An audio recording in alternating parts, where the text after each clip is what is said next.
We're really excited about QUAMPI, which is our Quandamooka Arts and Cultural Centre, and is also our Pearl Oyster Shell.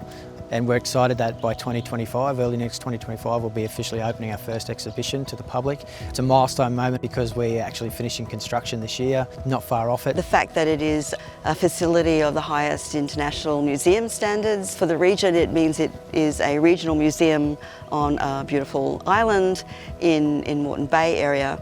And we'll be able to show all those sorts of things that are so important to us. Arts and culture, caring for country, a place to attract people to discuss those kind of issues and ideas, all those sorts of things that are so important to us. QUAMPI is the catalyst project. It's the one that is going to put us on the map in terms of our cultural and arts expertise. The beauty of it is it's about showcasing our local artists from the islands, Aboriginal, First and Torres Strait Islander artists in Queensland and Australia, but also globally as well. So having community programs about developing our arts and artists locally, regionally, and of course the added benefit for us is that it provides employment and economic outcomes for our people as well. It also gives us the opportunity to repatriate objects that have been in overseas museums that have been collected hundreds of years ago that actually come from our islands.